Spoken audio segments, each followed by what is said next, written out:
Archangels, ghosts, and Bigfoot. Oh my. It's just another night for Supernatural Girls. Real stories, real answers to life's biggest supernatural mysteries. And now for another exciting interview with paranormal experts from this world and others.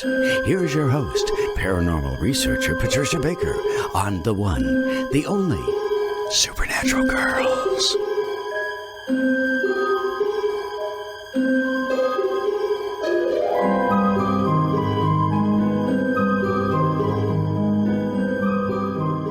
Welcome, everyone, to another exciting episode of Supernatural Girls. I'm your host, Patricia Baker. I am here with my co-host, PK. How are you tonight? Absolutely fabulous. It's a beautiful day. It's warmed up here. Unfortunately, you guys are getting a snow blow, I gather. But here, it's 70-something today. Wow. I'm jealous. You know, I'm always jealous in the wintertime when you're in Tucson and I'm here in New England. We've had such crappy weather up until now, so I'm just grateful for it. Yes, exactly. And I have good news. I want you to know that yesterday they predicted the storm of the century, 2 feet of snow up here. And I said to my husband, you know what? We're not getting it. It's going to go south of us. We're not going to get it. He was so happy that he didn't have to plow because we got like a couple of little snowflakes. That was it. I talked to a friend of mine in Connecticut. They got all the snow. Oh, good. Nice to share. Last I talked, they had a foot and it was going to continue at 7 tonight. So, yeah, I'm very grateful that nope, not for us this time. So we both lucked out. Definitely. Well, So, go ahead. now, I was just going to say, tell us what's going on. We've got Valentine's Day tomorrow. Valentine's Day is tomorrow. But this is 1 month. It's about new beginnings. And tomorrow is a 6th day. And the 6th day represents family type relationships, all types of things. Couldn't choose a better day for it.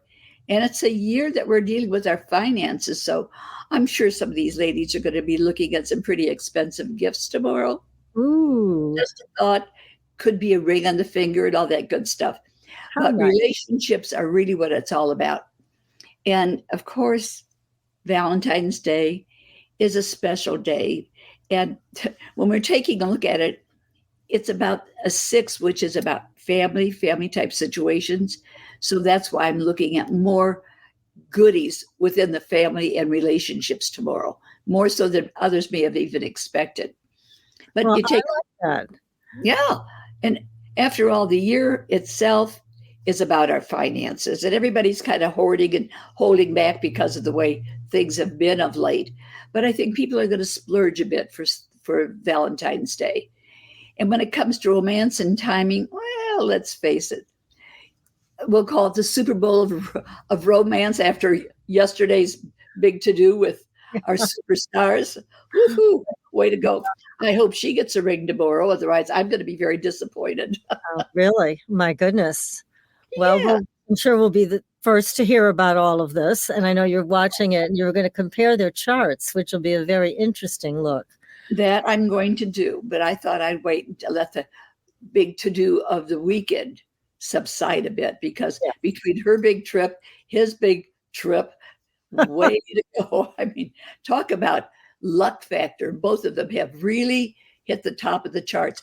But, you know, when you take a look at Valentine's Day, it's the Super Bowl of romance, if you want to call it that. So we're going to see what happens with a lot of people.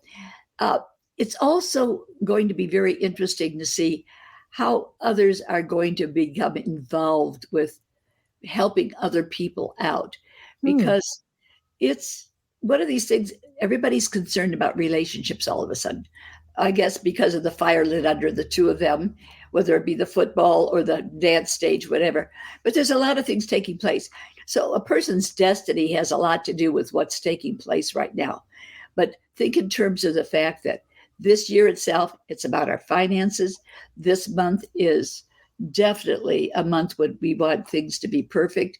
And it's about fresh starts and new beginnings. So I think relationships that are on the go right now are going to go very, very well. So it's going to be interesting to see who does what to who. Yeah. Good news. Well, let's hope everybody's dreams come true for tomorrow and the rest of the year. Yeah. It's a rough time for a lot of people. So it would be nice to see some goodness coming everybody's way. That's for Well, sure. in the old days, they used to say marry in haste and repent in leisure. Right. Well, people aren't doing that so much anymore. They're taking their time. They're staying together for a while first, living together, testing the waters, and then they get involved. So let's hope that all this good stuff continues for the majority. Yes, I hope Nice. so. All of us deserve some really good things. So I like what you're saying. This is wonderful. And we've got a great guest tonight. Yes, we do. This guest is lovely. If he has come to us through another lovely person, Gail Torr, who's a super duper publicity agent. I like Gail. She's really on the ball. And she brought us this gentleman. His name is Dr. Jonathan Ellerby, and he stands out as an extraordinary spiritual growth and consciousness expert.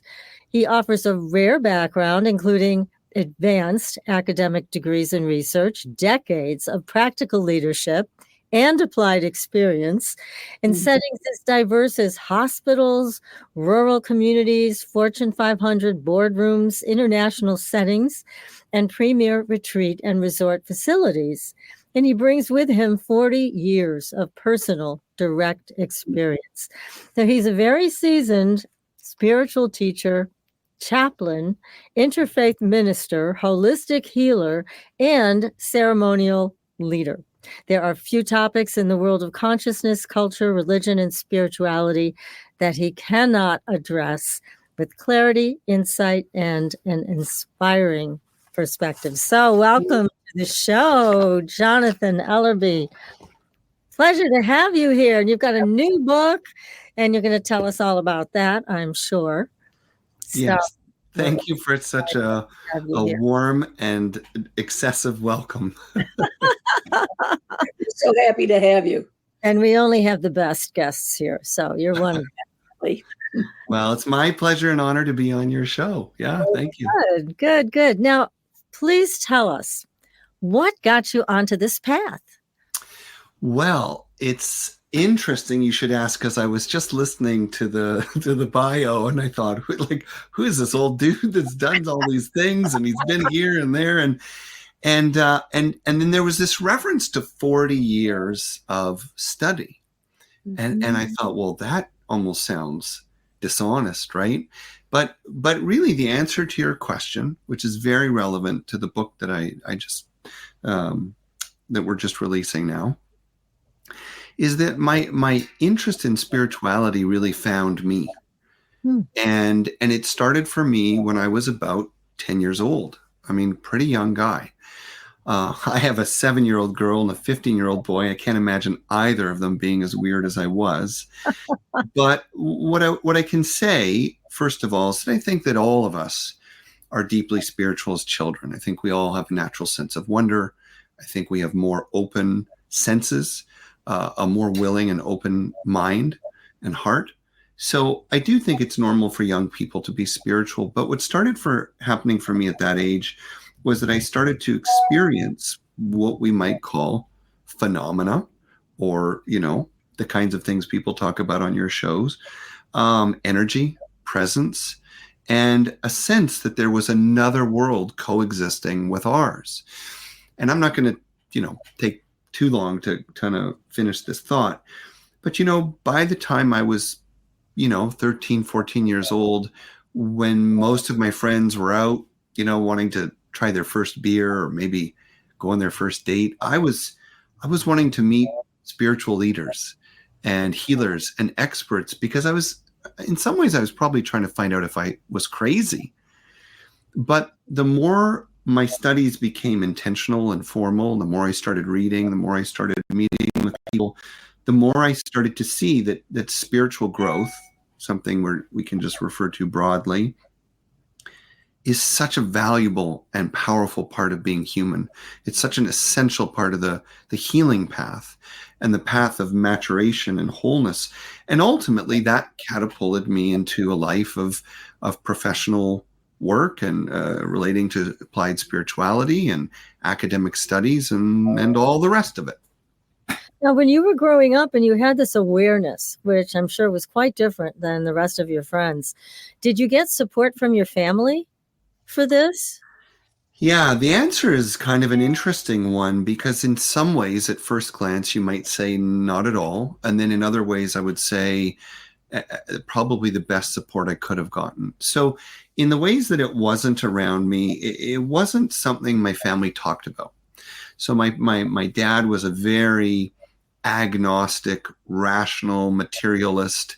I remember on his dying, in his dying days, I asked him, Dad, if you could do it all over again, what would you do differently? And he said, I would have been an accountant. So my dad was definitely one for the material world. And my mom was pretty quiet about her spiritual life while I was young, although they were definitely very humanistic, very loving, lots of nature, lots of art, all that good stuff. But there's a twist to the story, which is that they had a really big library. And in that library, as I searched at those young ages, I found all kinds of spiritual books. I found a book about yoga and a book about reincarnation. And I found the transcendentalist poets of the American West. Or East, pardon me, the American East, and so on and so forth, right? So there was a rich reservoir of material that I dove into, and I never questioned how did it get there. And years later, when my father passed, and I was young, and there's some really compelling stories about when he died in the book, because all kinds of paranormal things happened, I realized that my mom had been in the closet about her spirituality.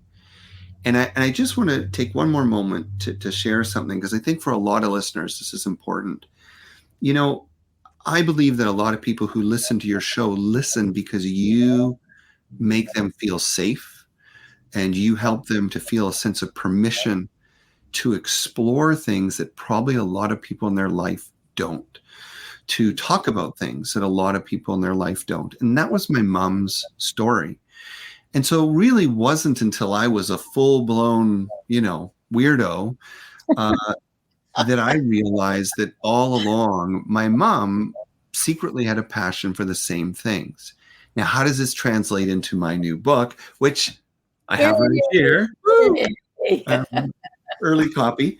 Well, I think this book is important because it's about showing people that not only is there nothing to be ashamed of if you have interests in spiritual experience and spiritual realities and exploring the limits of the mind and the cosmos. No, in fact, these things are essential to the fullness of being human and really open us to incredible experiences that are ultimately instructive and healing and inspiring and hopeful. So it's a long answer, but I think that was a kind of a loaded question. Well, it's good to get to know you and hear your beginnings with all of this. Everybody has a story to tell about how they get on this path. But you also talk about in your book that you want to clear up some confusion that people may have about spiritual. There's your beautiful book again, The 7 Gateways of Spiritual Experience, Awakening to a Deeper Knowledge of Love, Life, Balance, and God. I'm saying this for the people that might not have video and are listening, so they know the title of your book. But you wanted to clear up confusion, and you talk about that a lot in your book, which is nice to see. So tell us about this confusion that you want to clear up. Wow, there's a lot of confusion I like to clear up. I think the first is to help people understand that to be human is to be spiritual, and to be spiritual is to be human. I think that a lot of people have this idea that spirituality is a belief. Well, I think beliefs live inside our spiritual lives, but I see people as mental, emotional, physical, spiritual in their dimensions and in their wholeness. And we don't really get to decide if we are those things, right? So we have moods and emotions, whether we are emotionally intelligent or not, right? We have a physical body, whether we exercise or care about nutrition or not. And similarly, we have a spiritual life, regardless of whether we want to think about it or pay attention to it or feed it. So for me, the spiritual life can be understood in two basic ways. The first is something that I consider very just welcoming and inclusive of everyone. So people can see that, spirituality lives with you, whether you're religious or not, whether you believe in God or not, whether you're atheistic or not, or maybe you're even against spirituality for some reason, and some people are. In that sense, I would say spirituality is how we answer the big questions of life. Who am I really? What really matters? And what's really important? And if you just ask those questions every week or every day, and you live them like a journey, I believe that most of us will find that there's a kind of spiraling awareness that unfolds, because at first we think we're what we have, we think we are our jobs, we think we are our cultures, we think we are our bodies. And then little by little, and so many of your episodes help reveal this, we discover there's something more to us. We are energy. We are connected. We are an expression of something bigger than any of us, and yet lives inside us. And it goes on and on and on outward until we realize that in some ways we are all things, and that all things in some way live in us. So that's a profound journey of discovery for people to take. On the other hand, I would also say that the spiritual life, and this would be true for a lot of your listeners, is very much about awakening to the reality of the soul, to realize that we are spiritual beings on a human journey, as we've all heard before. We are not human beings on a spiritual journey. And that means that there are dimensions to us that precede our physical life, that exceed and transcend our physical life, and that continue on after. And I would say that the book, and certainly my work broadly, meets people wherever they're at, and it helps them to find meaningful personal ways to explore these things, to understand these things, and to come to their own conclusions. Yeah, I really liked the fact that in your book, you took everyday experiences and basically expanded them. Mm-hmm. So you saw that too, right, PK? That's starting out with grief, which we've all been through. And then taking it to that next level of embracing a different perspective and having a different feeling. It's a nice, it's really, you make it easy when you read the book to make that transition from the suffering that we tend to go through, right? In this life, and you're able to take that in with your stories that people have shared with you. Mm-hmm. Into an acceptance that takes on a whole different level of understanding. So it's easier when you read that book and you go, hey, it could be this way. It's nice. Yes. Well, so let me say for the viewers and listeners, so one of the sort of the backbone of the book is 7 types or categories of spiritual experience. So the idea is that we are all having spiritual experiences almost daily, and some, as you're saying, are common. They're little glimmering moments in an ordinary situation, and then as we move up the spectrum of experiences, we progress from what I call moments of truth and beauty to moments of ordinary magic, where we encounter miracles and the unexplainable. We move into the third category, where we may encounter spirits or beings from other dimensions, which could be any number of things if you want to talk about that.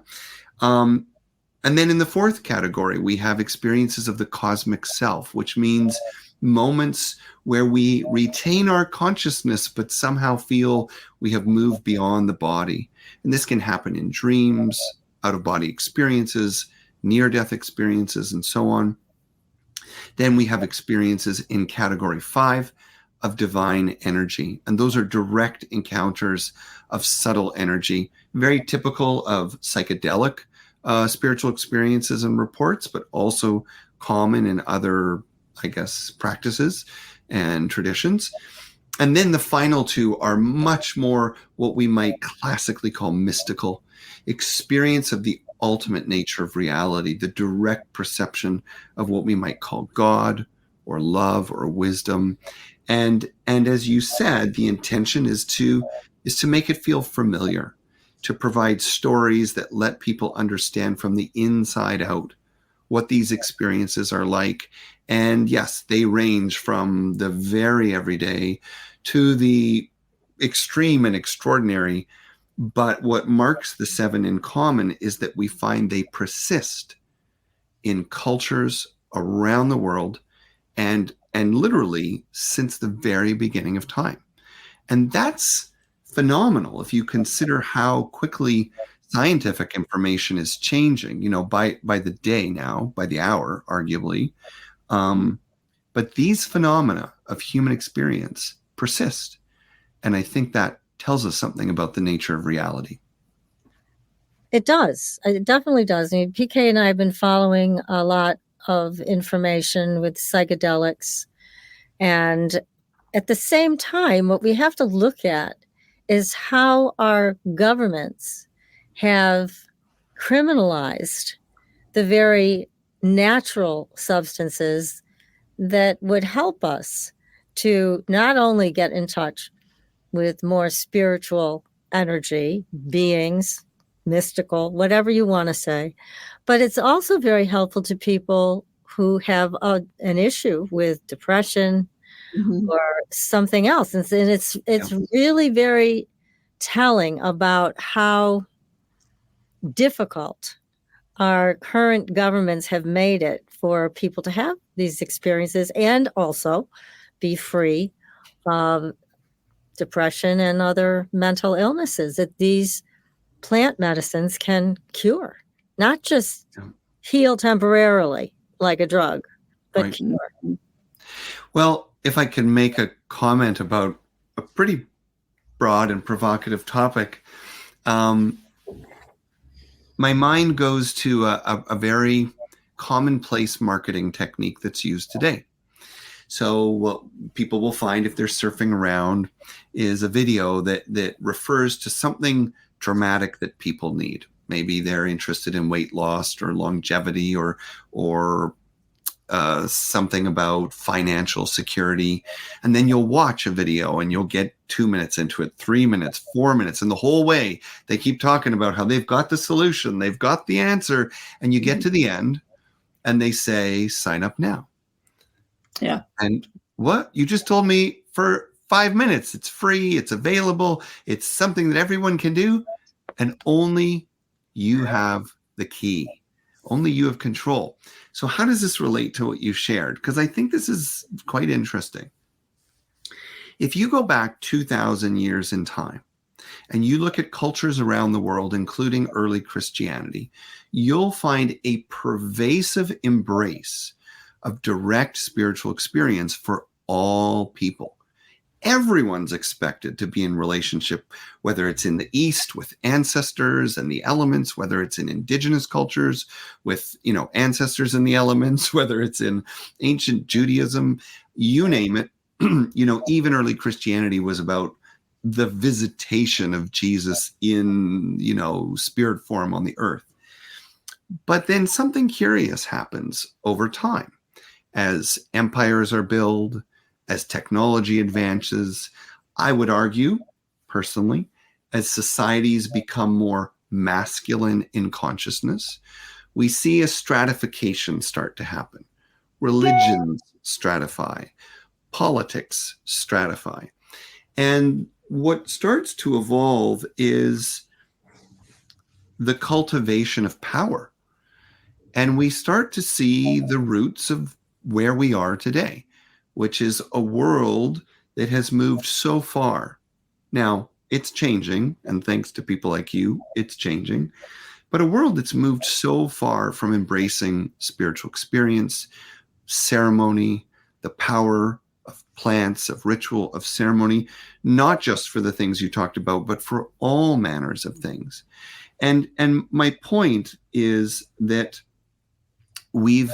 in religion and politics, we've fallen into this kind of ploy to bring us into the communities, just like the sales and marketing trick, to put all the power in the hands of a few, and then to invite everyone to follow along. And I would argue, and this is more speculative me than, sociologically proven, but I would argue that this basic trend we've seen in these last millennia is towards diminishing people's personal capacity Yes. to access knowledge and wisdom. Let's put it in the hands of those who regulate.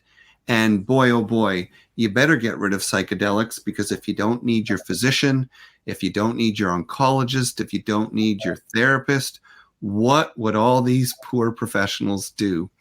God forbid the shamans should get a job again. I was just going to say, get a job. Yeah, we have such a repressive culture now in so many ways, and it's so obvious. And we're constantly bringing this back around so people can claim their personal power. But this is a wonderful way, is to really be on a spiritual path, whatever makes people comfortable. And there's a lot of things that have interfered with it, from religion. I mean, nothing against religion, but some people have unfortunately used it as a restriction rather than an expansion. Right. So it's looking for that expansion and a way to do it that's comfortable for everyone. And that's what your book allows people to take a look at and go, this feels natural to me, normal to me, good. And it's giving me more permission to be who I am. Yeah. Yes. And the amazing thing, this is, I don't know that people really appreciate how profound this is, but the amazing thing is that we live in a world that in many environments has systematically cut us off from our intuition, yes, our relationship to the spirit world, our access to these transformative pathways of healing, and yet they persist. And what I hope people will hear when I point that out is that means they have an independent integrity, that spiritual wisdom is never lost. Spirit connection is never lost. It doesn't matter if it's outlawed, ruled out, undermined. It will persist because it is innate to the human experience.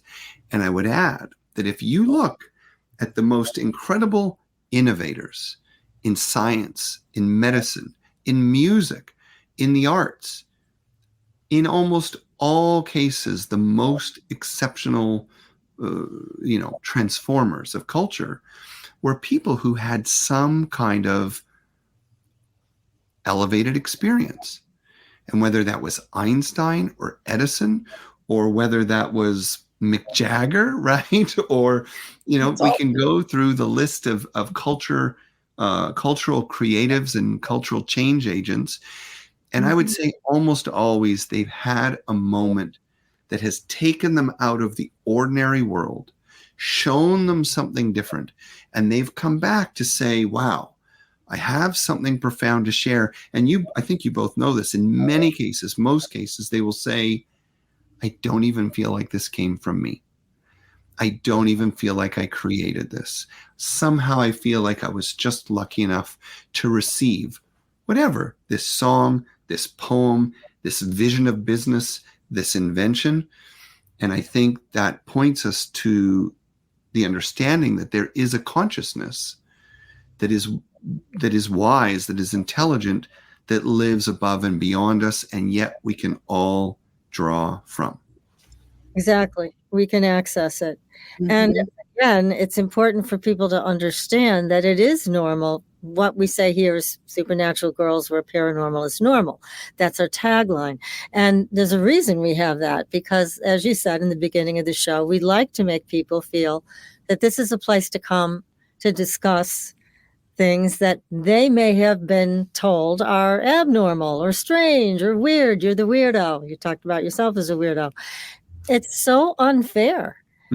People who have these amazing experiences. And I mean, we could go right to all of the abductees, all of the people that have had experiences with either interdimensionals or extraterrestrials, whatever you want to call them.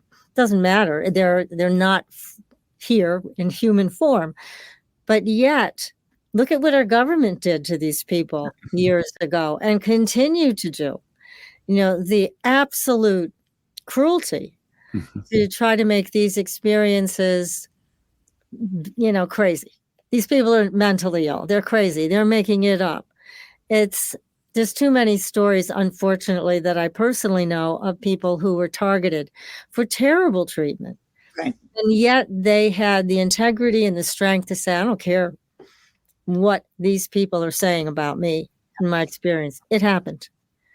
It happened, and it changed my life.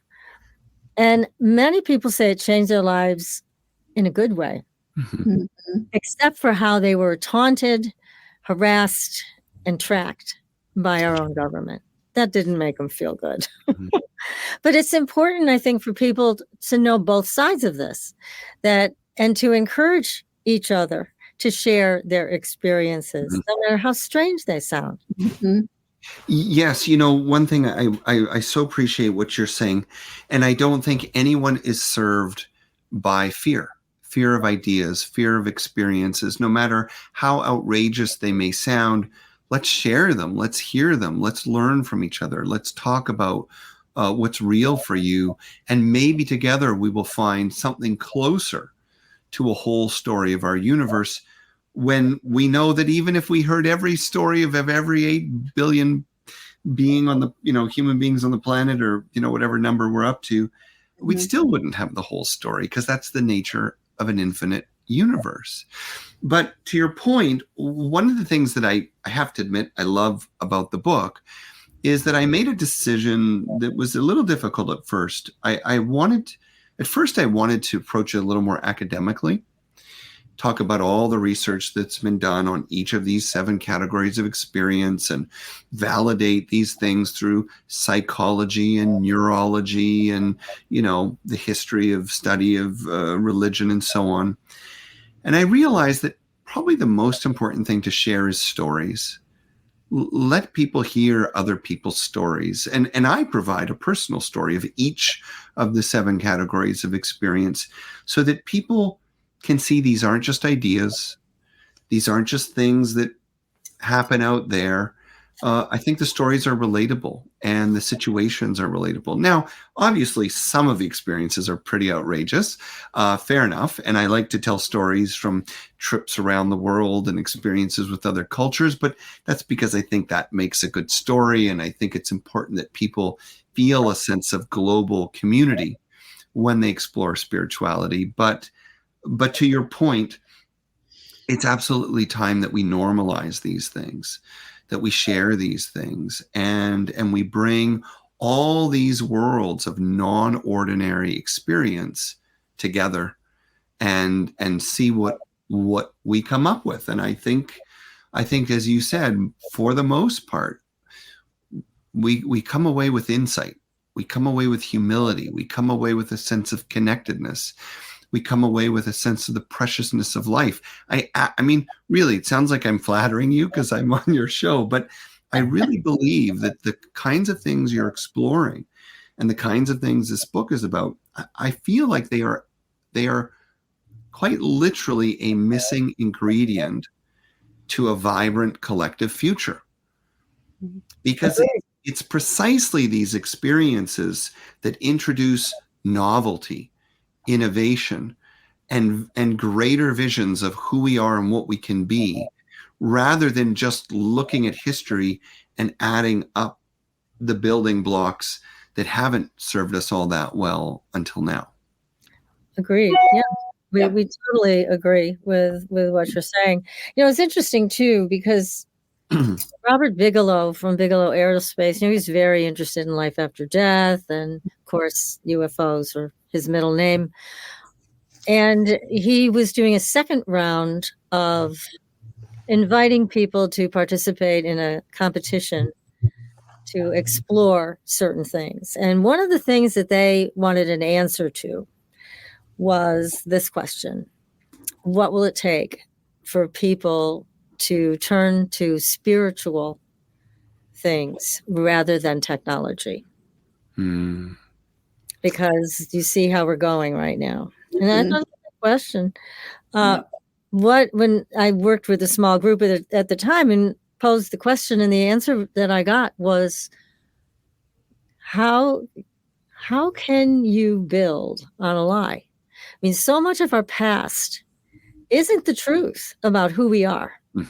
So much of our past has been suppressed. So what the collective was trying to say is, how far can you go when your basis of reality, when your basis of who you are as human beings is inaccurate? Very hard to go from a lie to some spiritual truth. Where are we starting from? So I thought it was a very insightful answer from the collective. But again, there is a lot we need to be aware of as we move forward. And how do we choose the spiritual adventure that you make sound so inviting? And it is. And yet this turning away from that, really, it would take turning away from the spiritual aspect of who we are and choosing technology as our God. That's where we are right now.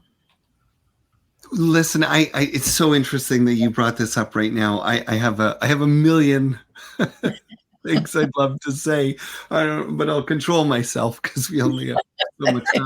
We'll just have to have them back. That's all, PK. But if you don't mind, can I take a minute to just respond Of to course. Yes. Conversation. So the first thing, because I'm preoccupied with this question every day, not just what will it take to turn the world to spiritual awareness, but what will create the future of common good, right? The sustainable, vibrant, inclusive future. So the first piece for me is, it's all about who's invited to the conversation. And we've just begun to understand that. Now, here's an interesting example. I have a friend, and I'm not going to name names or the company he's involved with. They are looking actively through a nonprofit foundation at the colonization of the moon. Now, here's the twist. This group has jumped in to say, I don't think we can stop this, but can we ensure that this is not done with the same ethic that has led us to this moment? And they are bringing in people of diverse racial backgrounds, cultural backgrounds, religious backgrounds, genders, ages, and they are working hard to build recommendations and solutions that will not reflect the culture that even thought of going to the moon in the first place, for goodness sake. So what's my point? My point is, one step is we must, in all of our areas of life, evolve and expand who's invited to shape the conversation. Are there indigenous voices? Are there Latino voices? Are there male, female, transgender voices? Because the narrowness of our culture until now has certainly brought many advances and changes. It's all part of spirit, so we can't negate that. But it has also brought so much toxicity. It's moved to a point where, as you say, something's got to change. But I want to just push one little step further. When we say who's invited to the conversation, I would argue the spirit world needs to be invited. Consciousness needs to be invited. Energy needs to be invited. And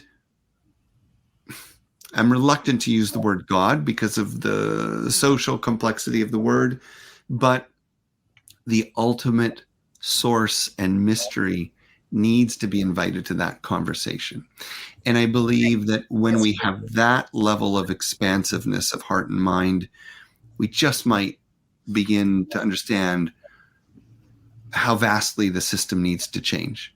Because my proof of concept is any situation that puts a lot of, and I'm sorry, because I know this is a little bit sounds bitter, that puts a lot of dysfunctional, sexist, racist white men at the top, that's got to be a dysfunctional system. because there's no way that someone can climb a system that's ethical and fair and hold those kinds of values. So forgive me for getting political there. But two other things I want to quickly work in. So I think there's an importance to always inviting more to the conversation, including the world, the invisible world, the unseen world, or the metaphysical. The next thing is to recognize that if all things are in spirit, then all things can point us back towards spirit. And it's funny, I just did this little video. I don't even know if I posted it yet, but one of the things that we're looking at with technology is it can either be a gateway for us to remember spirit, or it can be a barrier that distracts us and blocks us. And now no one's got free time or boredom to even let a spiritual experience happen. I mean, for your listeners, for goodness sake, you got to be bored sometimes for God to show up. If you're always scrolling, I mean, this actually happened to me. I was riding in a car the other day and I was busy looking after emails in the passenger seat. And I thought to myself, this is a true story, this just happened. I thought to myself, what am I doing? I'm in this beautiful place. I could do this at home. I need to put my phone down. I looked up, and in the field beside me were 8 bald eagles. Wow. 8 bald eagles, 2 juveniles, 6 adults, and 2 more came swooping in. And even though that may not be a spiritual experience to everyone, I just thought, how much of life am I missing when I'm looking down at my phone? On the other hand, if we see the advance of technology, what we have to remember is that it reflects us. Just as the internet is a place to ask any question and get an answer, so too is our intuition, right? So too is our internal net. And this algorithm, this idea that Amazon's listening to you and Facebook's listening to you and they're all listening to you and they're just giving you more of what you want. Well, look at that metaphor. Isn't that true of our universe? What I focus on grows. What I pray about grows. If we can learn to see these things as simple human tools, they can become metaphors that awaken us to spirit. But as long as we think they are a destination or a solution, or that somehow they're going to save us, I mean, we're really in trouble. We are. And again, it's supposed to serve us. And that concept is somewhat lost right now. Yes. The only other thing I wanted to throw out there is that when people ask, how can I recover my life if I have so much technology in it?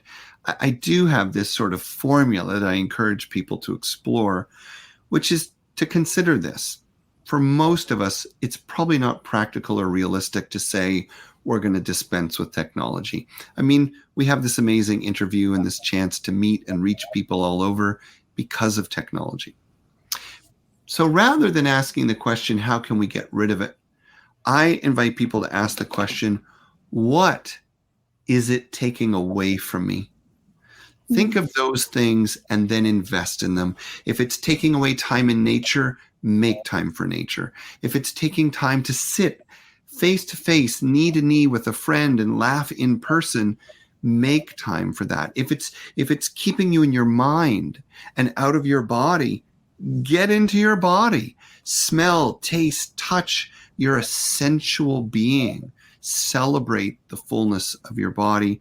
And I could go on with so many other examples, but the point is, we're not going to necessarily ask you to get rid of your technology, but sit down and write a list of the things that you feel technology has removed from your life, and you'll find all the essential ingredients to a beautiful life: community, sensuality, intuition, the presence of energy, time in nature. It's all right there. And we just need to look at the polar opposite of what technology is leading us towards. Yeah, it's a very good suggestion, I think. Yeah. Are you, PK? That's definitely amazing. Yeah. To bring us back and really make us think about this a little differently, because otherwise it can get overwhelming fast. And I see so many kids today, as I'm sure you do. You have 2 at home. And Yep. it's very seductive to be married to the technology. They don't know where they fit any longer. That's the hard Right. part. Well, and this is an interesting thing about the nature of spiritual experience and why I do believe we need to reintroduce it to the world. The first is, thinking of children, is that people forget the true expansive power of the mind and creativity, imagination, art. I mean, many of these things are almost like exercises for the spiritual self. To be able to visualize, to be able to meditate, to be able to have a conversation with a tree or a flower. I mean, these things might sound superficial to some people listening, but once upon a time, these were the gateways to spiritual experience. And these were ways that we remembered that life is not just what we're told, that life itself can communicate with us. I believe that when we have spiritual experiences, and so many of your guests have pointed to this, we are able to see a kind of innate meaning, a design to the universe itself that exists in the physical plane, the emotional plane, the energetic plane, the mental realm, and ultimately understanding that there's a design allows us to relax a little, to forgive more, to trust more, and to see that the only real work here is to find the greatest experience of alignment that we're capable of, moment to moment to moment. And we don't have to fix it all. We don't have to control it all. If we live each moment well with an awakened awareness of that design, then each moment will typically lead us on to the next, with potential and opportunity, with love and wisdom. Right. And I think some of what happens with spiritual experience is it is the unknown. And people, especially now in this society and all the insanity going on around us that makes no sense, it's very difficult for people to let go of any modicum of control they may think they have. Right. So the control over your phone. I can pick it up, I can shut it off, I can do this, there's a false sense of control there. When it comes to the spirit, it's letting go. There's no off button. That's right. So that's what to get people excited about and say, but this is so much fun. This is wonderful. We can welcome in this conversation with all these entities and all these spiritual stalwarts from the other side. So yeah, it's incredibly exciting. And that has yet to be introduced that way, in my opinion. True. Because people are still seen as, oh, you're strange. You're talking to that side. It's like, yeah, it's more interesting than this side at this point. So well, one of the things that I think is interesting that is unfolding in the world that may happen sooner than any of us expected is that the leading edge of the scientific world, I think, is racing towards spirituality in a way that I don't even know that most people are aware of. When we look at, I'll give you a couple of examples as a way of saying that there's hope.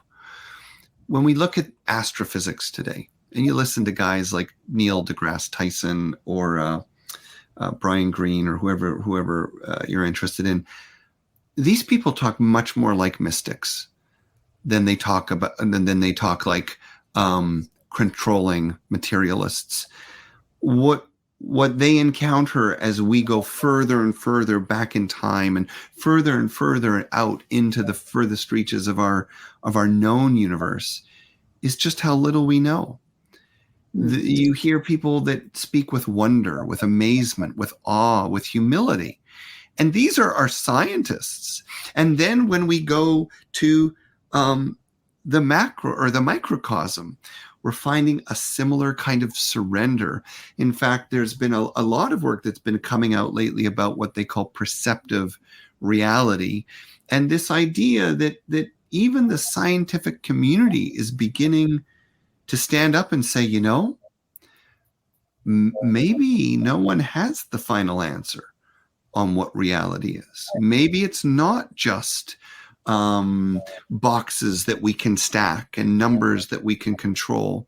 And to me, this is very exciting, because as people encounter the outer edges of mystery, what does it invite in? It invites in wonder, openness, intuition.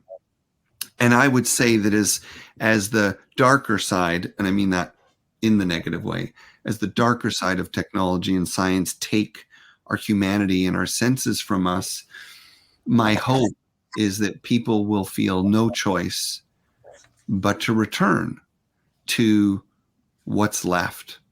If AI is taking all the jobs and the computers are doing all the functions, well, what can we do that technology will never touch? Well, we can sing, and we can pray, we can meditate, and we can watch the stars, and we can welcome the presence of beings that are not visible on cameras, but can be seen and felt with the heart. I'd like to believe that's going to happen more and more. And why? I think people long for a sense of home. And home is not a phone. Home is not a job. Home is not material wealth. Home is looking at the universe, the stars, the forest, the produce section of the grocery store, and seeing an extension of yourself, knowing that you're connected, knowing that you're never alone, knowing that all your thoughts and decisions matter. I think people are hungry to return to that lived experience of oneness and connection that we come from. I just hope they get there soon. We all hope we get there soon. It would be a lot easier. But you speak very eloquently about this, Jonathan, and it's really a pleasure to hear you talk about all of this. And you certainly, in your book, have expressed this again in a very easy way, so that people can understand it, people can benefit from reading these stories, and people can see themselves in these stories. And that's really important. I mean, I'm always thinking about Clarissa Pinkola Estes. Yeah. Great storyteller. So good. Amazing woman, healer. Her stories healed. I mean, the first time I ever heard her stories, it touched my soul. Her stories heal people. The stories that you're presenting in your book have the same potential to reach out and heal people right in the moment, where they can begin to understand a whole different way of living. And this is so important right now as we make choices every day. I think so. I think part of why we see these rising rates of, anxiety and depression and loneliness and despair and addiction is because people are not finding meaning and connection in the digital world, and certainly not in the media and the kind of drama that we see playing out. And yet, in these simple moments, in these aha moments, in these quiet meditations, in these stories, I would say it's not, for most people listening, I don't think it's going to be a discovery. I think it's going to be a remembering. It's going to be that feeling like, yeah, I know this is true. I know this is who I am and what I was born for. And that is inspiring and hopeful. That's great. We need that, don't we, PK? Oh, gosh, sure. Definitely. I mean, you have a granddaughter who's very involved with her technology, right? And her friends. You see it all the time. Oh, unfortunately, yes. Amazing watching what but they've got one hand in today's fast electronics, yet they're still trying to seek and figure out the spiritual side. They're doing it through stones, through seances, or getting involved with different groups. And it's surprising that all of a sudden the old is becoming new again. Yes, that's so true. It is. Yeah. No, there's a lot to all of this. And again, would you hold up your beautiful book again? I just love Yes, to see it. I is know we're out of There it time. is. Thank you for letting me do that. 7 Gateways of Spiritual Experience. And very quickly, if anyone buys it on pre-order and takes a photograph of their receipt and emails me, my email's on my website, I'm going to send you a private video, which is a little class on what to do with the material in the book. That is so generous. Thank What you. gift. Yes. Yes, that's great. That's wonderful. Thank you so much. Well, do you have another book planned, Dr. Ellerby? I think you do. I do. I always do. So stay tuned. I'm going to focus on this one for now, but the next one will be very much about how evolving consciousness and what will this new sort of worldview look like if we can transcend the errors and the limitations and the narrowness of the past. That'll be nice. Interesting. Since I don't see our timer here, we may have another. Your timer, I do see the timer, and the time is up, is what they've told me. Oh, they did tell you, and Yes, tell me. we've run out of time. Surprise. I was just so enjoying this, weren't you, PK? It's a wonderful Very discussion. definitely. It's been a delight having you with us tonight. Yes. Again, many, many thanks to you. And please do keep in touch, because we'd love to have you back when your next book comes out, which will probably be soon, I'm sure. Yes. Okay. Good to know. Well, Chanel, I guess we are ready for you to take us out if you're ready to play our outro. I don't know why I'm not getting these lovely little messages, but Well, there they are. it's Well, thank a surprise. you both.